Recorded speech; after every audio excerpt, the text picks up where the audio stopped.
মালয়েশিয়ার রাস্তাঘাট কতটা সুন্দর এবং কতটা পরিষ্কার, এবং আমরা ইতিমধ্যেই ইতিমধ্যেই সেলাঙ্গড় চলে এসেছি।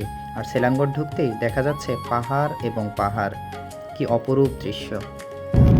সত্যি বলতে এত সুন্দর দৃশ্য আমি আমার জীবনেও দেখিনি। জানালার খাজে খাজে কেবল কারগুলো দেখছিলাম আর ভিতরটা একটু একটু ভয় আসছিল। কখনোই এরকম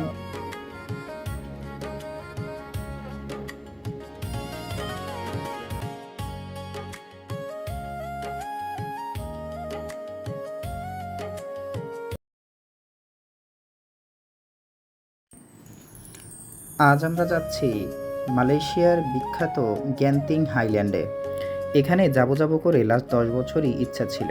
10 টাকা দিয়ে একটি টিকিট নিলাম এবং কুয়ালালামপুর সেন্ট্রাল থেকে আমরা মোট 9 জনের একটি গ্রুপ আজ রওনা দিলাম গ্যান্তিং হাইল্যান্ডের উদ্দেশ্যে। তো যেতে যেতেই এই স্থাপনাটি অনেক পছন্দ হয়েছিল, জানি না এটা কিসের, তাই ছবি তুলে রাখলাম এবং আপনাদের সাথে শেয়ার করলাম।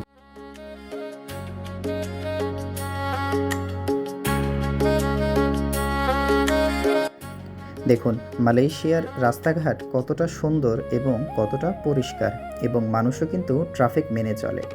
তো যাই হোক, আস্তে ধীরে আমাদের বাসটি চলতে শুরু করলো এবং আমরা মোট 9 জন সবাই আশেপাশের রাস্তা দেখে অভিভূত হচ্ছিলাম। এইখানে একটি স্টেশন ছিল এবং এখানে আসার পর যখন কোনো মানুষ ছিল না, তাই সাথে সাথেই আবার বাসটি ছেড়ে দিল জাস্ট কয়েক সেকেন্ডের মধ্যেই। আজ অতিরিক্ত ট্রাফিক জ্যাম ছিল, তার কারণ শনিবার, এবং দেখতে দেখতেই বাম পাশে তাকিয়ে দেখি এত সুন্দর কিছু মোটর সাইকেল, তবে এগুলো ছিল বাচ্চাদের, বাট আমার খুব পছন্দ হয়েছিল।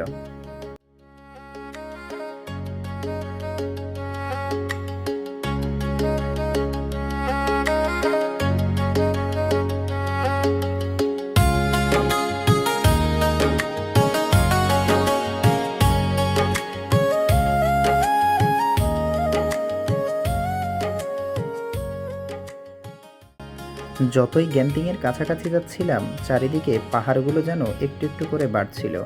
কি যে অপরূপ দৃশ্য।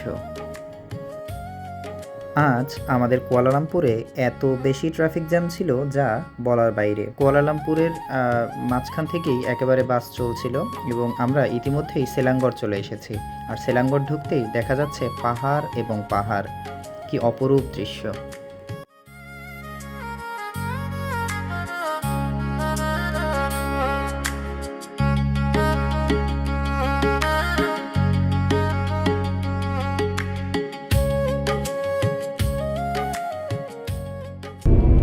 ইতিমধ্যেই আমরা গ্যান্টিংয়ের যে এন্ট্রি এরিয়া আছে সেই এরিয়াতে ঢুকে পড়েছি, যেটা এই সাইনবোর্ড দেখেই বুঝতে পারলাম।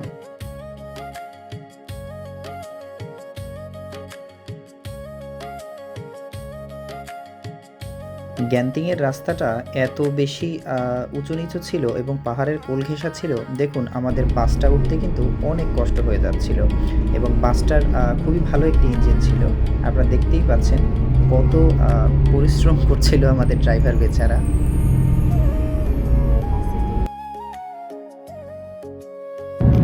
সত্যি বলতে এত সুন্দর দৃশ্য আমি আমার জীবনেও দেখিনি। পাহাড়ের খাঁজে খাঁজে মনে হচ্ছিল তুলোর মতো মেঘগুলো জমে আছে। আমার ইচ্ছে করছিল আমি একটু হাত দিয়ে ধরি, কিন্তু সেটা তো অবশ্যই সম্ভব নয়। চোখ দিয়ে দেখছিলাম আর সৃষ্টিকর্তার নিকট বারংবারই ধন্যবাদ জানাচ্ছিলাম। এই পৃথিবীটা কতটাই সুন্দর।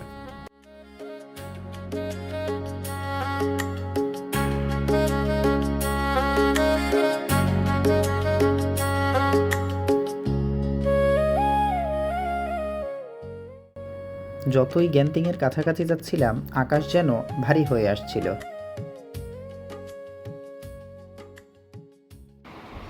ফাইনালি চলে আসলাম। এই হচ্ছে আমাদের গাড়ি। যদিও ড্রাইভার বলেছিল 1 ঘন্টা লাগবে, কিন্তু দুঃখজনক হলো প্রায় 2 ঘন্টার কাছাকাছি লেগেছে। তো এই হচ্ছে আমাদের গ্রুপ। আমার পিছনে দেখতে পাচ্ছেন কয়েকজন ইতিমধ্যে টয়লেটে চলে গিয়েছে। আর এই হচ্ছে কাউন্টার, খুবই সুন্দর, এবং ভিতরে বসার জায়গা, গেমিং জোন সব কিছুই আছে।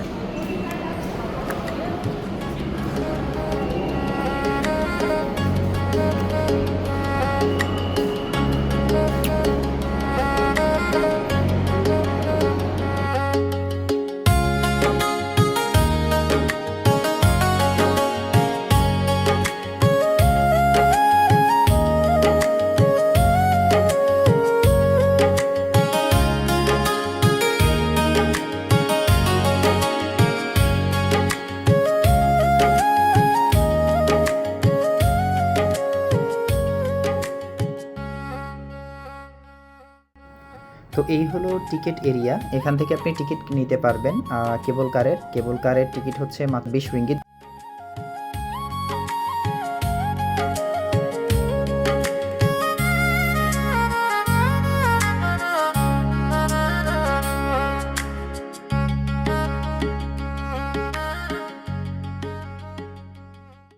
বাস কাউন্টারের বিল্ডিং থেকেই দেখুন আশেপাশের দৃশ্যটা কতটা সুন্দর। না জানি কেবল কারে উঠলে কতটা সুন্দর লাগবে। আমিও আসলে এই দীর্ঘ 1 বছরে কখনোই আমি কেবল কারে উঠিনি, যদিও সময় হয়ে ওঠেনি। এই হলো কেবল কারের টিকিট, 20 রিঙ্গিত।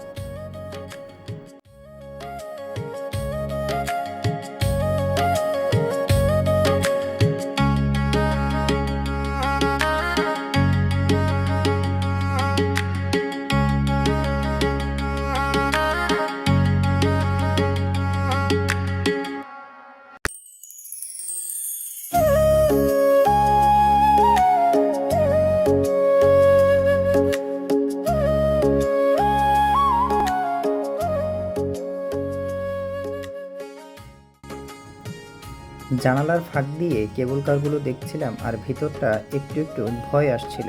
কখনোই এরকম পাতলা তারে এভাবে কাউকে চড়তে দেখিনি, যদিও আমিও অনেক ভীত ছিলাম এবং আমার সাথে কয়েকজন খুবই ভীত ছিল। তবু সবাইকে উঠতে দেখে মোটামুটি একটু সাহস পাচ্ছিলাম।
অবশেষে সেই মুহূর্ত, আমরা এখন উঠছি গ্যান্টিং হাইল্যান্ডের কেবল কারে এবং আমাদের কেবল কারে মোটামুটি আমরা 8 জনের মতো বসেছিলাম আর কয়েকজন ফরেনারও ছিল এর মাঝখানে। আমরা 2টা ভাগে বসেছিলাম।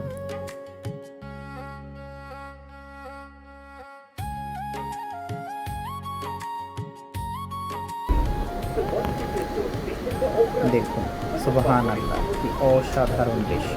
গাছগুলো যেন সবুজের সমারোহ, পায়ের নিচে গাড়ি চলছিল এবং উপরে কেবল কারে আমরা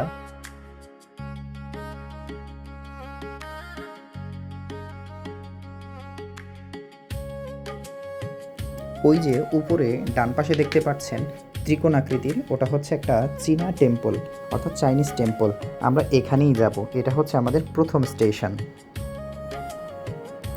এবং আমি যখন পিছনের দিকে তাকালাম আমি অবাক হয়ে গেলাম, কতটা সুন্দর এবং কতটা উপরে যাচ্ছি। আপনাদের জন্য বলে রাখি, এই গ্যান্টিং হাইল্যান্ড কিন্তু মোটামুটি 600 তলা বিল্ডিংয়ের বলা চলে উঁচু, কারণ হচ্ছে মোটামুটি 6000 ফিট।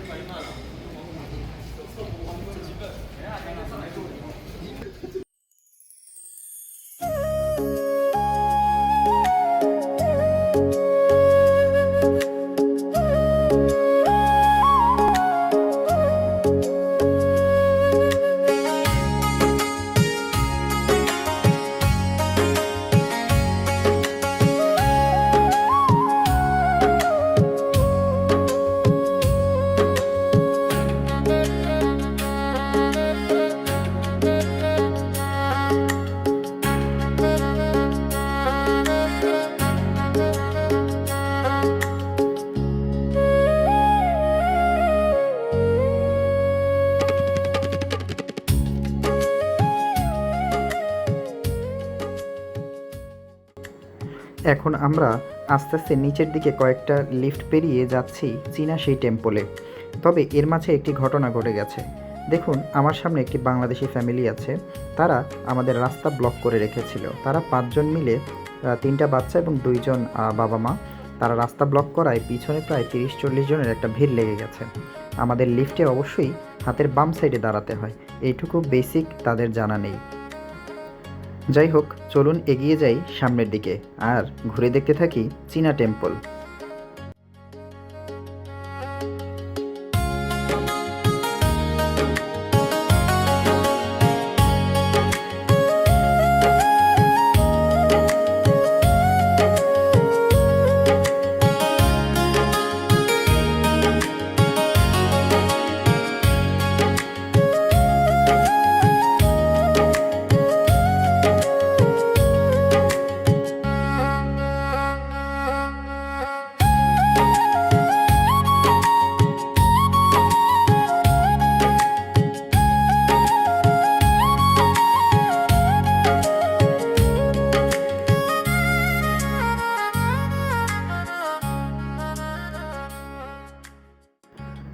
প্রকৃতির এত সুন্দর এবং নিবিড় সৌন্দর্য দেখে আমার খুবই ভালো লাগছিল, কিন্তু তার চাইতেও আমি বেশি খুশি হয়েছিলাম কারণ এটি আমার প্রতিষ্ঠানের প্রথম গ্রুপ ট্যুর ছিল এবং আমরা আগামী 2 মাস পরে আবারও একটি গ্রুপ ট্যুরের আয়োজন করতে যাচ্ছি, অর্থাৎ আগামী সেপ্টেম্বরে। তো আপনারা যারা মালয়েশিয়ায় গ্রুপ ট্যুরে আসতে চান আমার সাথে, আচ্ছা, ডেসক্রিপশনে আমার নাম্বার দেওয়া আছে, যোগাযোগ করতে পারেন।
পাহাড়ের চূড়ায় মেঘ, পায়ের নিচে মেঘ, এবং আমরা হাঁটছি একটা পাহাড়ের পাশ দিয়ে, অর্থাৎ পাহাড়ের গা ঘেঁষে।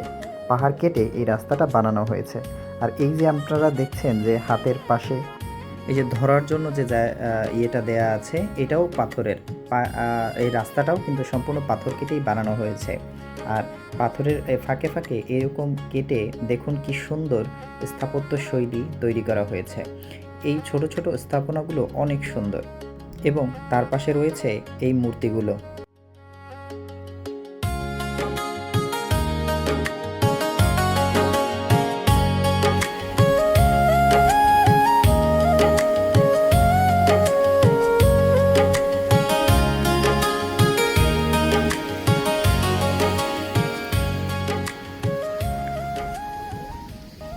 আমরা আছি এখন অনেক উপরে, কত হাজার ফিট, আই ডোন্ট নো কত হাজার ফিট, গ্যান্তিং হাইল্যান্ড।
কিছুই নেই।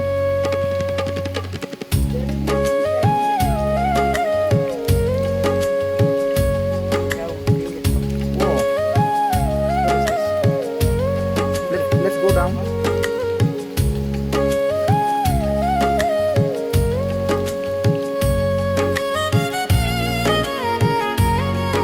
Our manager becomes the photographer.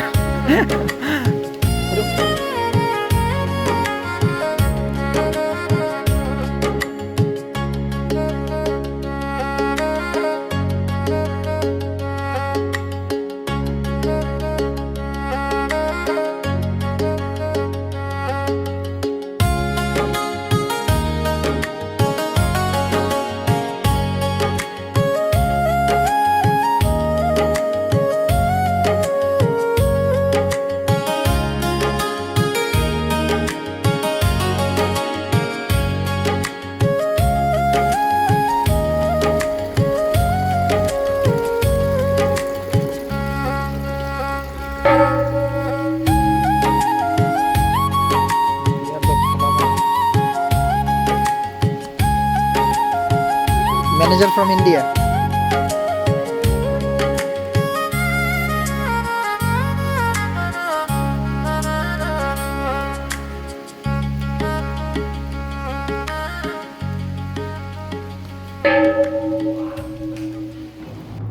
আজ প্রচণ্ড বৃষ্টি হচ্ছিল, তার মাঝে এই যে ভারতীয় বাচ্চাগুলো বারংবার টেম্পলের যে ঘণ্টাটি আছে এটি বারংবার বাজাচ্ছিল কোনো প্রকার অনুমতি ছাড়াই, আর এটি এখানে নিষিদ্ধ। খুবই বিরক্ত হচ্ছিলাম। তো যাই হোক, আপনারা দেখতেই পাচ্ছেন আমার পিছনে মেঘগুলো এসে এই যে শাপলা ফুলের মতো একটা ইয়ে দেখলেন, এটাতে এসে বেজে যাচ্ছিল। আমি দেখতে পাচ্ছিলাম যখনই আমি হাত দিই তখনই মেঘগুলো উবে যায়। তো খুবই সুন্দর দৃশ্য। তো এখন আমরা ফিরে যাচ্ছি তৃতীয় স্টেশনে যাওয়ার জন্য। আমরা আসলে দ্বিতীয় স্টেশনে যাব না, কারণ ওইটা তেমন কিছু দেখার নেই।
Brother, we crossing the snow.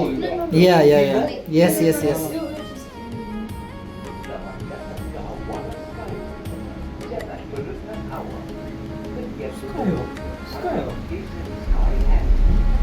Whoa, this is a big shopping mall. Oh yes. Wow. I just really in my mind already 100 times I came here because of why she booked like 5:30. அப்பவே சொன்னேன் book 7:30.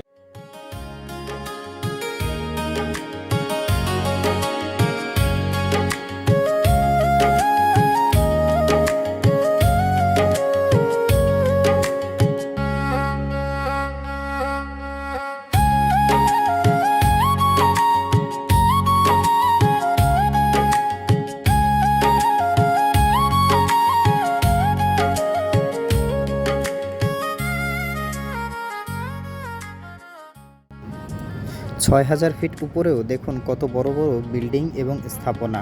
এখানে রয়েছে theme পার্কও। আমি সত্যিই অভিভূত হচ্ছিলাম যতই দেখছিলাম আশপাশটা।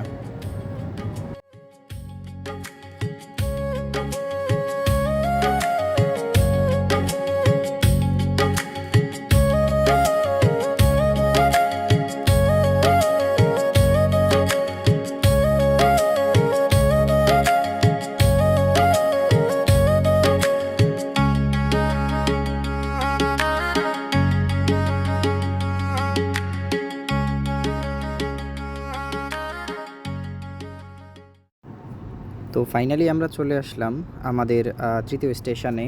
এখানে আসলে তেমন কিছু নেই, এখানে রয়েছে একটি থিম পার্ক, অনেক বড় একটি থিম পার্ক পাহাড়ের চূড়ায়, এবং শপিং মল।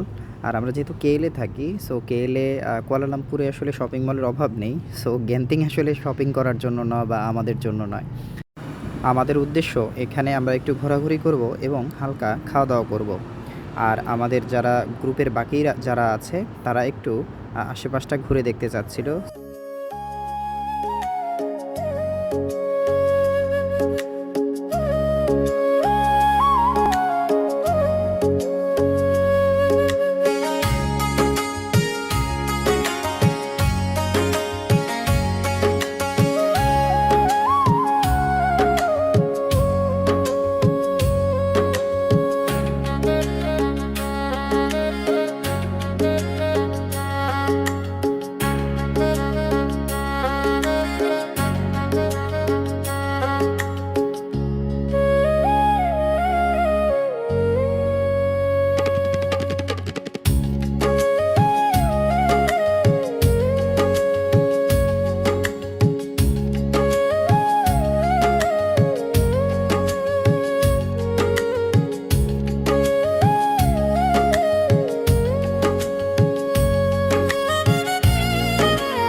সো খাওয়া দাওয়ার শেষে আমরা এখন আবার রওনা দিয়েছি গ্যান্তিংয়ের যে প্রথম স্টেশন সেদিকে, কারণ আকাশ ক্রমশই খারাপ হয়ে যাচ্ছিল।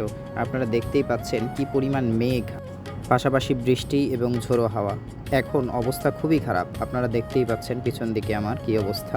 সো আমরা আসলে রিস্ক নেইনি, আমরা চলে যাচ্ছি। আর আমি ব্যক্তিগতভাবেই একটু ভীত, আমার হাইট ফোবিয়া আছে, তাই আর দেরি করলাম না। আপনারা দেখুন কি অবস্থা আমার পিছনে, খুবই খুবই বাজে অবস্থা ছিল, মানে এত বেশি বৃষ্টি আর ঝড় কি বলবো।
তো ফাইনালি চলে আসলাম।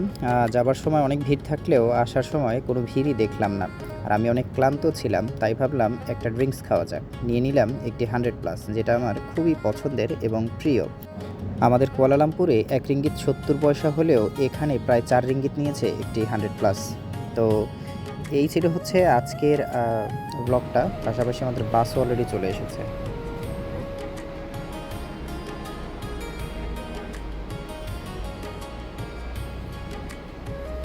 তো কেমন লাগলো আজকের ব্লগটা জানাবেন। আর আপনারাও যদি গ্রুপ ট্যুরে আগ্রহী হয়ে থাকেন মালয়েশিয়ায়, ডেসক্রিপশনে নাম্বার দেওয়া আছে। আল্লাহ হাফেজ।